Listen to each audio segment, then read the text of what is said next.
waiting to hear about. And they said what? Some diseases, that outbreaks that might come as a result of this, where our livestock is concerned. And so we are going to pray for our crop. We're going to pray for our vegetation and pray for our farmers. But later on in the show with Pastor Gladwell Zavani, we are going to have my queen who's coming through for the first time. Praise the Lord for that. And we are going to have Usis Dora Zulu. She'll tell us if she's related to the King Zwelithini. But she will say. And she's going to come share her testimony. But right now, I'm not alone. I'm with Pastor Lakili Bebe. Muruti, you're still wearing a scarf. Are you still cold? I'm still traumatized by the snowfalls and in September, Nochal.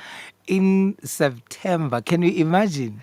If it was in June, July, it's normal. I actually saw a very disturbing video of people who were stuck in traffic. Yeah. Like ice stuck. So their cars could not move. Yeah. And for a moment, I started thinking, could it be that we were not warned about this or we didn't see this coming? Yeah. Having snowfalls of that magnitude in South Africa, it's bizarre.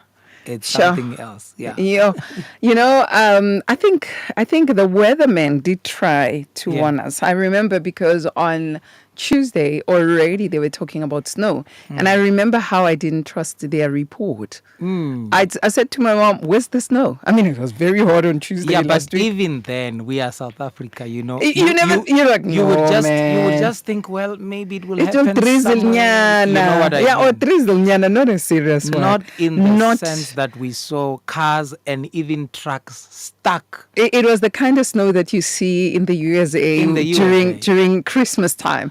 Yeah, and it's amazing. Yeah, I hope it comes back during Christmas, so we have an icy white Christmas. Well, if it happened in September, it's not far-fetched. Nothing is impossible. We can have it in December. But thank God, everybody's life has been saved except for two.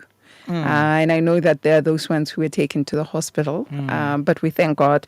And now they are trying to help the trucks because there are trucks that are still stuck. And that's what they've been sharing about throughout the morning today. But God is good. And so we are here today. We are back. We are on Money Traps. Yeah. And last time I do remember, Muruti, you touched on a number of these. But today we are focusing on gambling, but I know that you will build it from gambling. It's not going to be just gambling. I know that you're going to go beyond gambling. Muruti, what were they again? I know when you are owing the ITC or when you are in the ITC. Yeah. And which ones again? Yeah, for those people that are just joining the show today, we want to say you missed out a lot. We've been talking about money traps, which is one of the chapters in my book. My book entitled Life After Death has got about 22 chapters. And in chapter 19 of my book is the chapter called Money Traps. And then myself and Zwongile have been talking about different money traps. Last week we touched on borrowing as a form of money trap. In the week past, I think we also dwelled on credit card and ITC listing or being in the credit bureau as one of them. And we said today, let's look at gambling as one of the money traps that you also find in my book, Life After Death. And Muruti, how much is your book before we go for my somebody's listening? My book is 350 free of charge. How do we get it? And you send us a WhatsApp or an SMS text. Be careful with the word free of charge. No, I just said 350 free of charge. You know what I'm trying to put out there? I mean, if it's 350, 350 rands free of charge. Yeah.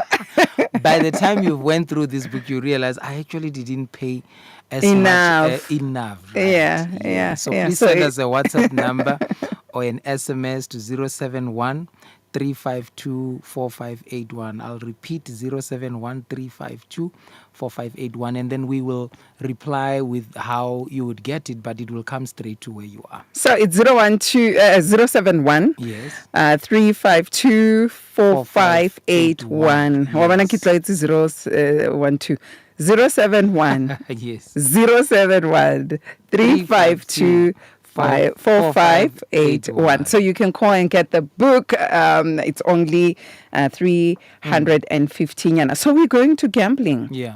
Muruti, how is gambling a money trap? I mean, people who would be going to the casinos are like, Yes. yeah, I know, at least I come back with 20 rands. I come back with 50 rands. And I've seen one person, actually two, and they were brother and sister. Every time they got paid, Oh, they can't wait for the casino. they were using taxis. They didn't drive. They had their own cars, but they would put their cars at home. So they would take a taxi to the casino near where we stayed. It was happening. Actually, the sister was doing it every Sunday. Gambling every Sunday. Yeah, going to the casino every Sunday after church. And the brother, every time he's paid. But did you guys not pray enough, Zbongile, for someone to be going to gambling every Sunday? I was a after child. church? I think I was I think I was 15, Okay. 16. Yeah. Yeah, because I mean, the fact that you said they go to Yep. every Sunday after, I'm like, Yep. oh my word. I think for them, it appeared as something that would free them from whatever debts or financially, right? financially, Yeah. because everybody thinks about right now. I'm not going to mention them by name, but It's okay. yeah, I'm not going to do. But we have that Yeah. one where you either pay. Is it 5 rands now, or is it still 250? Where you buy a ticket Oh, and yes. you cross the Definitely, numbers, yes. and then it appears on TV. Yeah. You know, people use that. There are people who are doing that faithfully every week. They are looking at the plus. You know, there's that and you the know, plus. now that you mentioned that one, I would say how many people have been betting on that one, which you don't Yeah. want us to mention, can possibly call us or send us an SMS and tell Yeah. us how long have you been betting that, for how many years, and how much did you win in the past 10 years of betting that particular thing that Zbongile is talking about. Yeah, and I know family knows what I'm talking about. Yeah. Yeah. So they would do that. And I think that people believe this is for their financial Miracles. freedom and miracles. Something And can one thing happen. I've learned about people who would go into that space Of gambling. and even getting the money and winning the money, most of them go to I blew it. They They turn go to the I blew become it route, yes. Interesting enough that you said that, because in my book, when talking about gambling, I said that there are no financial records or financial books anywhere in the world that proves that people have become financially free or millionaires from gambling. So gambling in itself has no track record of wealth creation. There are no books or records or research that suggest that you can actually become financially free by gambling. Instead, the reports you find of people that are in gambling would be more on the kind of losses they have incurred, the psychosocial impacts of gambling that a lot of people have, found themselves in. You started by asking, how is gambling a money trap? It is a money trap because it exposes you to other spending disorders. I don't know if I can share this, Bongile. I Yeah. shared a video with you this weekend, Yes. right? And I'm like, Bongile, you better check this video out of the lady that blew 5 million to gambling. And, I don't know, did you have the time to look at that video? I just saw I couldn't because my weekend was freezing cold. Okay, but let me just share. but yeah. what we had there, I saw the title. Yeah, but this lady, I mean, some of the things that she ended up doing is, one, she ended up selling her mom's house Hey son. to go and gamble. And two, she ended up in fraudulent activities where at times she would borrow money against her car. So she would give you a car. And in fact, she gave one gentleman, according to that video, she gave one gentleman a car in exchange to 200,000 that she borrowed. And then she blew that 200,000 at the casino, over gambling. And because now she lost both the 200,000 plus the car, she couldn't get the car because Yeah. she was hoping, if I can borrow against my car 200,000, I'll make millions, and then I'll come and redeem my car and then I'll live happily ever after. But unfortunately, she lost both the car. And when that happened, she said she went behind that gentleman that she borrowed the car to and stole her own car back, using a spare key, stole her. And look at how gambling has now become a root cause of many social problems in her life. One, all of a sudden she finds herself stealing, Yeah. in fraud, where she sells her mom's house. Cabang. She even spoke about a time where she would steal her husband's bank cards on month end or payday and rush to the casino, and when the salary makes way into her husband's account, she'll start spending it on gambling. Look at a range of psychosocial spending disorders that she found herself in as a result of gambling. It all started with gambling. It all started with gambling. And let's unpack it a little bit, Bongile, and give some practical example. Let's say you owe people, you owe institutions, you owe schools, banks, everybody. And your mind tells you, the only way I can get out of this is if I can be lucky enough with those casino machines and make a lot of money, right? That's So what you think. What I'm going to do, let's get into the mind of a Yes, gambler yes. for understanding. Yes. So you go like, if I can take my salary, which has not been able to help me in the past, I don't know how many months or years, because I've not been able to survive with this salary because I've got so many debts. So my mind is now telling me gambling is the way out. So what I'm going to do, instead of paying rent and paying my car or paying school fees or buying groceries or putting petrol in my car, I'm going to take the whole of that salary and go try my luck in hope that I can get out with $1 million or $500,000 and go bail myself out of my problem. Let's say this is your mental disposition. That's what you're thinking. And boom, you go there with your 20,000 salary, boom, it's all gone. And by the time it's gone, you have not paid your school fees, you have not paid your car, you don't have petrol in your car, you haven't paid your debtors, you have paid nothing, you haven't even paid your bond or rent. What then? What do you think a person like that would do next? When you know very well that, my debtors are going to come after me. People that I owe are going to come after me. My kids are possibly going to be put out of school or something. What next are you going to do? The situation of gambling itself then introduces you to, a range of spending disorders again, where, for example, now I've blew all my salary and I have got all of these things that are coming.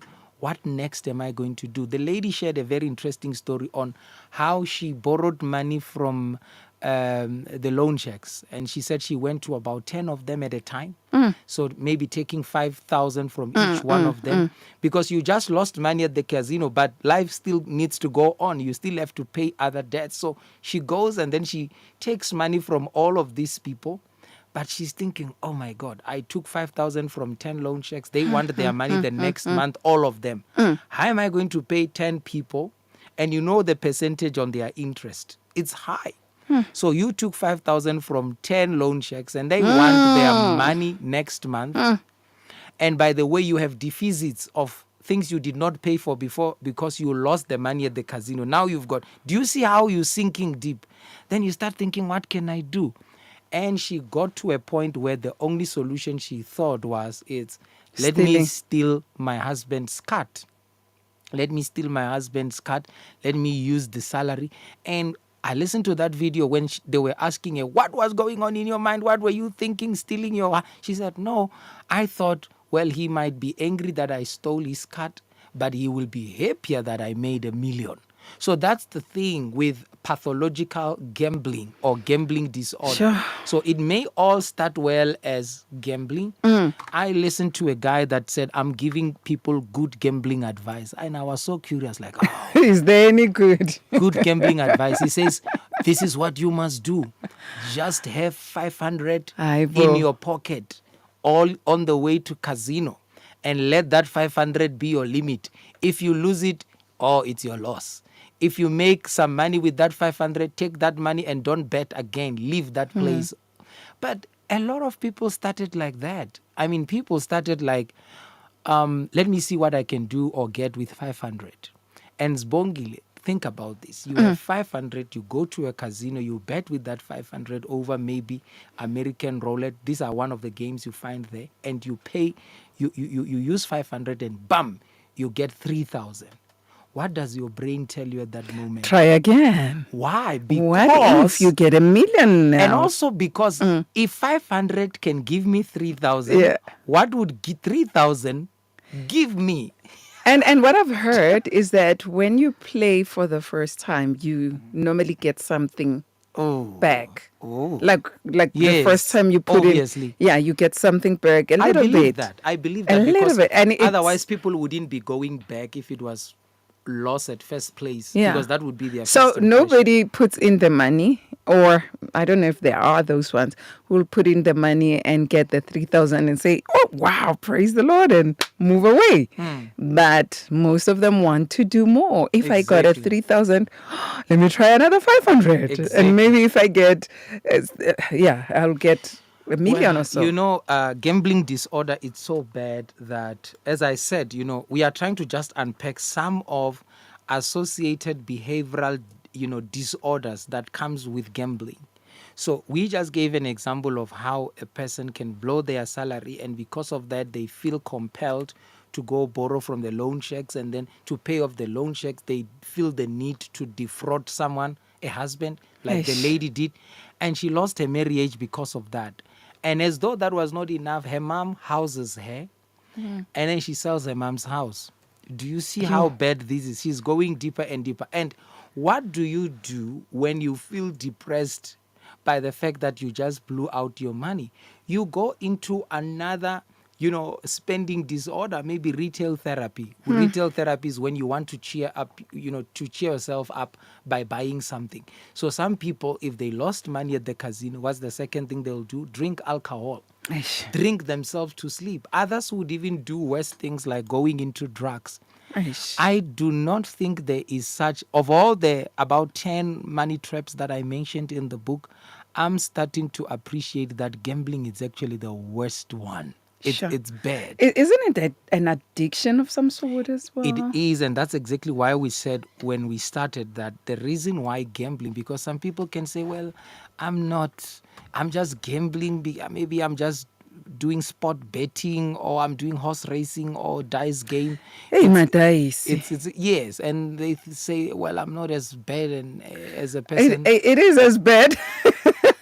But somebody thinks no, but this Because- is just dice game. because- I, at least I'm not the girl you're talking about. I didn't lose 5 million. Well, I lost 5,000. Because Muruti, the very same way a person would lose their house, lose their salary in a casino, Komataisi, it happens. People sell their wives and children and cars. How do you sell a Komataisi. wife again? Oh, they sell them. I bet with my wife. So you can have my wife. So you are saying one of these days you might get a knock at your door. Yeah. Your husband just sold you. Yeah, Okay. sure. That's how sad it is as an addiction. Very sad. And I mean, that's what I said. It might start as something that people justify as, you know, just mere gambling. And before you know it, then all of these other spending disorders and addiction behaviors then come into play. And you just find yourself not only addicted to gambling, but addicted to alcohol, addicted to drugs, and also It becomes a web. it becomes a web. And you know, I actually studied a research that was made, they call it behavioral economics. Basically what they study is, in behavioral economics, they want to see how people's behavior influence their spending and that. And you will find concepts such as CBD, the compulsive buying or compulsive spending disorder. This is when the moment you have money, I spoke about it in my book under the chapter Wealth Killers. I think it's chapter 7, Wealth Killers, in my book. CBD, compulsive spending or compulsive buying disorder. Have you ever met people who, when they have money, they can't wait to spend? Yeah.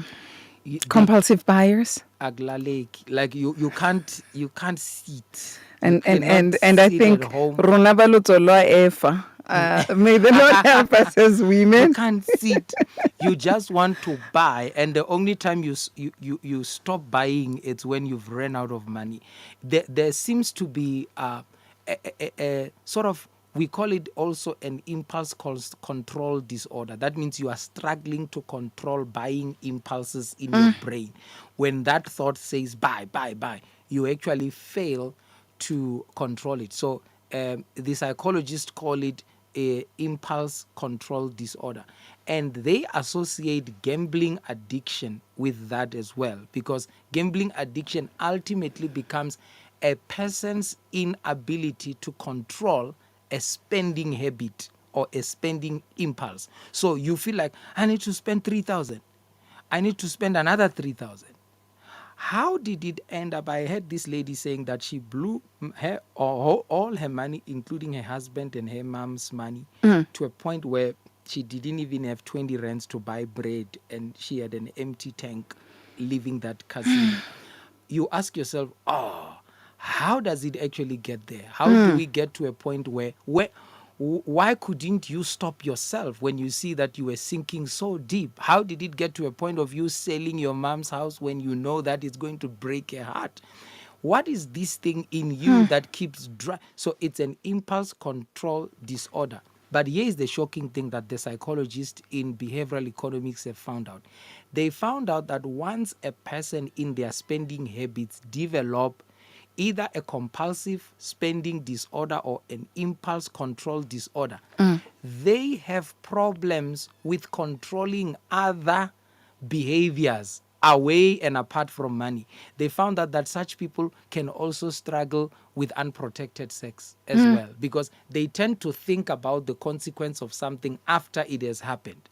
They don't think of something before it happens and take precautions when it happens. They only think about it afterwards. And you find that with gambling addictions, that these people have a lot of control issues or control disorder issues where, you know, they just seems to struggle to control other things in their lives, including sex, including money, including intake of substances, drugs, alcohol, and all of that. And that's why I've said that the more I look at gambling, I think this is, as let me put it clearly, gambling addiction. It's bad. Sure. It's very bad. So a person who finds themselves in this needs rehabilitation, to be honest. Obviously, they need clinical treatment. It's sickness. It is Sure. definitely sickness. It is as though like a person who's on Nyaupe. One of my relatives was. Yes. And I remember when he went to rehabilitation center, they said, don't show him money, don't give him money. Because when he sees money, He it gets triggers. triggered, right? Yes, it's true. And there are triggers.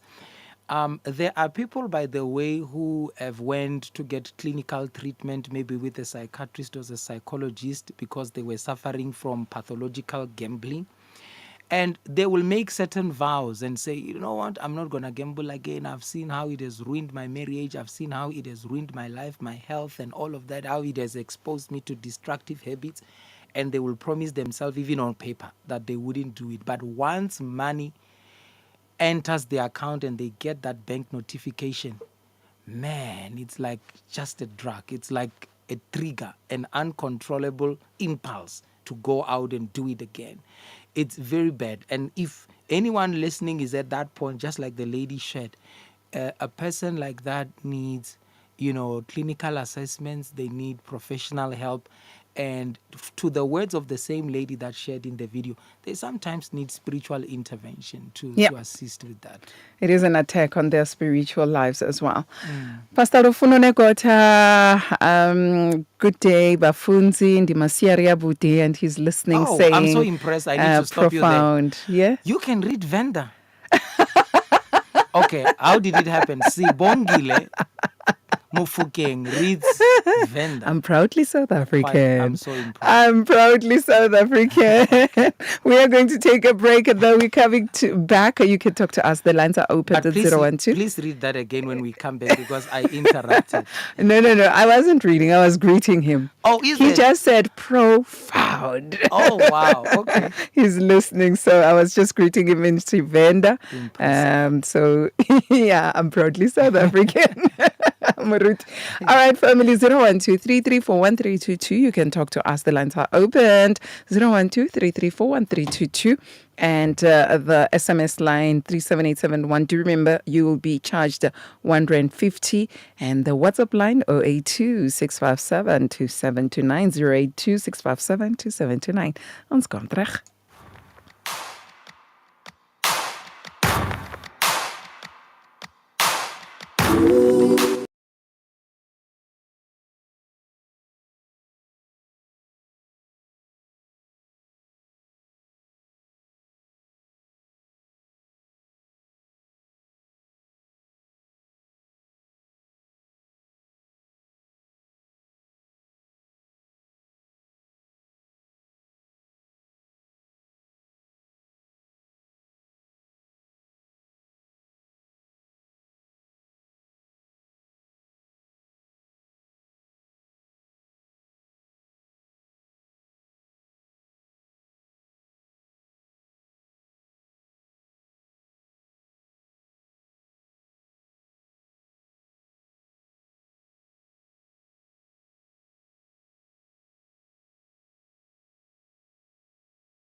Pulpit, impacting lives from But it Gauteng was to the quite Cape. on radio, right? And yes, my family, we gave you Naledi Shwe Shwe and the song Exalted by Your Name. And yes, we are on Heart to Heart with Miss Fungile Mufukeng with you up until 3 o'clock right here on the airwaves of 657 AM. The lines are open for family to can talk to us. I'm with Pastor Libepe in the studio and we're talking gambling, my family. And we're talking all money traps. So you got a question, you got a comment, the lines are opened on 012-334-1322. It's 012-334-1322. Alternatively, you can send us an SMS on 37871, 37871. And you can also send us a WhatsApp on 082-657-2729. It's 082-657-2729. Muruti, so you were about to tell us what to do when you are in gambling, how to come out, right? Yeah, well, it's a very it's a very big question, I would say, you know, and possibly some people might be watching or listening and thinking, I hear and I'm even a mess and I've done worse than the case example that you guys are presenting in the studio. But what exactly do I do if I know a family member or I am one myself who is in that situation? I'll start by saying, Zbongile, falling into any trap is easier than coming out. Think about a hole. If you're walking on the surface, falling into that hole is just boom in 1 second. You are in there. And getting out of that, it's going to require two things: intentionality and intensity. It's just like drugs. You know, once a person is addicted to drugs, you know, the going into drugs might have been fun, full of, you know, nice sentiments and impulses and all of that. But when you have to clean yourself up, it's going to be tough. Is it possible to come out on your own? I wouldn't say it's Okay. not possible. Just right. like, you know, okay, the example I'm giving about falling into a pit or a hole, it's good. You can fall into a hole all by yourself. True or false? True, right? Can you get there out by your own? It depends how deep is it. No. You are going to But the need, kind of hole you're talking about, no. You you're need gonna some people need, to go. you're gonna pull you need out. someone who's outside of that hole. Yes. To give you a lending hand and pull you out. Yeah. So that's exactly how I see addiction behaviors. You are going to need a third-party intervention. There will have to be people who have the knowledge, the profession, and the experience and expertise to assist you to get out of it. And you just need to put it at the back of your mind that it's not going to be easy.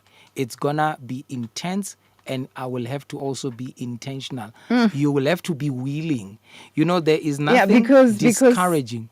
Because you can throw in the rope, but No, if I'm not exactly willing to actually get out of there. And while talking like this, there could very well be people who don't see that. You know, there are people who just have not yet reached the end of the journey where they give up on gambling. There are people who still have this deception that they Eish. can, you know, they can still make it. Why? Because unfortunately, Zbongile, we live in the era of information explosion. I was thinking about it yesterday, going through some social media and just accessing, you know, different sorts of information. So for an example, someone can Google and try to find out if there are people that have made money from gambling. And people who are trying to sell the gambling business can stage that. Do you know what I'm saying? They can stage that and say, look at the car that I bought, look at the house that I bought. And in doing so, they will propagate a certain mindset in society that, no, you can actually make money from gambling. But depending on what side you end up being, because in the era of information that we're living in, you get more of everything.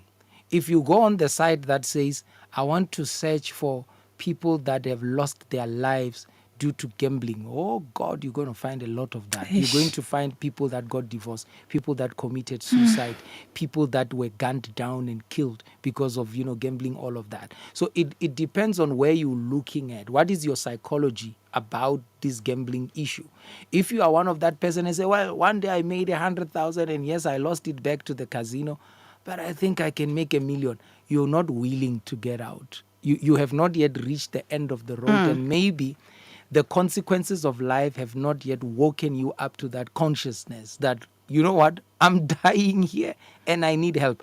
Until and unless someone comes to the end of the road where they say, Yeah. I need help, and it comes from them, Yeah. not their partner, not their spouse, not their children, And not coerced into it. not coerced into it. If they come to that, but again, I need to say, Sbongile, there are people who are at such a destructive habit of addiction that it must be forced on them. Even if you go to rehab centers, they will tell you that. They will tell you that, no, there's a point where a person needs to be forced into that because other people are self-deceived. For as long as they don't think their own lives are getting affected, as long as they are affecting their life. Imagine having a child who steals your stuff as a parent and they go and pawn them or sell them to go and gamble. It doesn't affect them because the stuff they steal doesn't belong to them.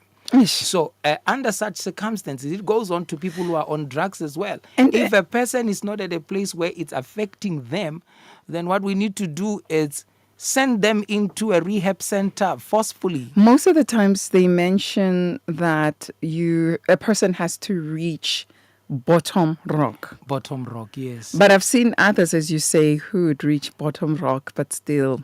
Yes, that's why I'm saying if you are dealing with a partner, of course, we don't resolve issues the same way. For some people, if they are married to a partner with a gambling addiction, what will be their resolution? They'll walk away. They'll just get divorced and walk away. But there are some people who are so probably madly in love and they still believe that this person's behavior can reform. You will have to get them into a coerced rehab center and force them to go through that, because one of the things about rehabs which are good is they also help you to accept that you have a problem, whereas there are people who don't believe that they do. So the first of all, while we are saying, the person needs to be willing and all of that, but what if they are not willing? Or the person needs to know that they have a problem. What if they don't know that they don't know? So you need to put them in a place where someone who is professionally trained can actually help them to realize that Sure. they are affecting their own problems and the life of others negatively. And once that happens, the part where they are going to come out of that addiction problem, especially gambling, it's not going to be very easy. Let me tell you a story. One day I was on my way to church, and at the gate I meet this gentleman. He's crying, and for me it's weird that a man of that age could be crying so badly like a child. Yeah. Then he meets me at the gate. He says, no, there's a person that I'm owing for the 8,000. Now they are threatening to come after me, and they say they know where I stay, they know who my kids are, they're going to abduct my children. And then he starts weeping and crying. And then he comes to me probably expecting that I could give some financial rescue to him out of the situation. Then what I said to him is, no, I'm not going to give you money. I can't. But I'll give you an advice that will help you out of your problems. Okay. I said to him, do you know what your problem is? He says, yeah, my problem is I owe someone for the 8,000. I said, no. The problem is you are avoiding that person. Every time they are calling you, you don't take up their calls, Yeah. you don't make any commitments and so forth. That's what is getting the other person so mad that they want to take up all these threats against you. And he said, okay, what must I do now? I said, give me your phone. We are calling that individual. No. He'll track our calling. He'll know where I am. I said, no. Just trust me. I called the individual and I explained to him that this gentleman came. Apparently, he owes you this. I want you to talk to him. And I then advised the other gentleman. I said, don't argue. Do accept that you owe him and that you need to pay him back. And Sbongile, that issue was resolved harmoniously. A lot of people, painting from that example, Yeah. people in gambling problems think I'll never come out because, I have 55 people that I'm owing. Eish. So even if I stop gambling, they keep showing up at my house and they say, listen, we want our money or your life or your finger. All of that. But once you go through a debt repayment rehab, one of that would be to help you realize how easily you can sort out people that you owe by having some form of a payment arrangement with them. Yeah, rather make an than- arrangement. Yeah, rather than keep running away from people and feel the need, to steal. There's a disorder called kleptomania in behavioral economics as well. It's an impulse to steal. Where people say, I can't help it. I start shaking when I see money because I know I must take it. I can't help it. And when you assess such people, you find out that they say their impulse developed from the fact that they are so conscious of people they owe and the need to pay those people. And then they justify the act of either robbing or stealing from someone else to pay those people. Sure. So it's not going to be easy, but it's worth it because the more you delay getting help from gambling. The deeper you go into that. Yes, and Ouch. the last thing I want to say is this. There's no track record of wealth creation from gambling. It's a lie. Gambling has never made anyone rich. You need to be freed from that wrong perception about generating wealth. There's no track record of wealth generation or creation from Via gambling. It is not there. And if gambling, the gambling business, if it was losing money, because one has to lose, we need to ask ourselves, between the gambling business and the people who are gambling, putting their money in casinos, who's losing between the casino and them? If the casinos were losing, they would have declared bankruptcy a long time ago. But this is a business that's been running for centuries. And it's generating money Yes. through the same It's gamblers. I mean, think about. You said we shouldn't mention, but think about the game you were talking about, where people fill up a slip and they pay. If 4 million people in South Africa bet that on a daily basis, how much do they make? They probably make, even if let's say 4 million people were betting at 40 rands.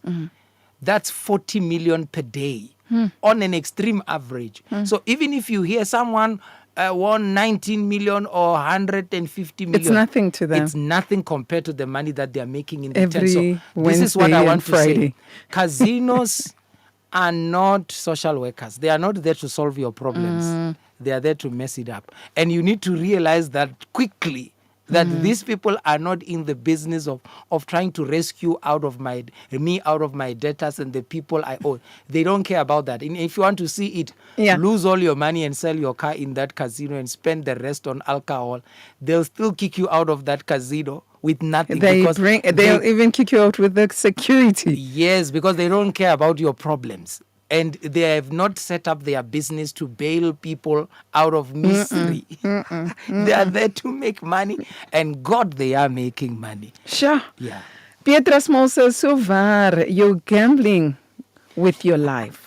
You are gambling with your life. So if you are in gambling, you're gambling with your life. And when we were talking about those ones who have hit bottom rock and they still are continuing, she says, sorry, me Gwenningen, she says, they don't. You can just pray for them. Sure. Pray for them and take them through to rehab to get help. Some are forced. There are those ones, by God's grace, they were forced to go for rehab, for counseling, because they were going to be divorced. They were losing their marriages. I like listening to stories until the end. You told us of your friends who used to take a taxi to casino every Sunday after church. They were not my friends. They were adults. Are you now denying them because they don't have a good example? No. I was 14, Muruti, and they were adults. What is the end so of their I could story? see. And the other one, passed away, but they never, she was living in a backyard. Where go back room. Not in a backyard, but go back room. That's where she was staying for all her life. Wow. Yeah. And the other one, the brother, I'm not quite sure what happened to him, but they never got rich from that. Let's just thank them. They are the reason why you're not gambling yourself. Because of I their bad won't. example. I won't. Because you had a bad example growing up as a child from their case, right? I don't remember who sneaked us into a casino. and I think I was like 15. And I remember putting in my 5 rand coin. Yes. And I you won won a million. 25. No, I won a 25 rand. And I was like, no, let me try it again. Okay. Put it in, put in another 5 rand. It took the 5 rand away. Put another 5 rand. It took my 5 rand. And I was like, now left with 15 rands. I was like, And that was your lesson. That was my lesson. Yeah. But I discovered something about me, that it can be so easy for me to be addicted to anything. So I need to be careful what I get involved in. Yeah, and Sibongile, So I've never been in casino ever since. from that day. No. Thank God for you. Thank God for your life. But some people say, I want to gamble for the last time.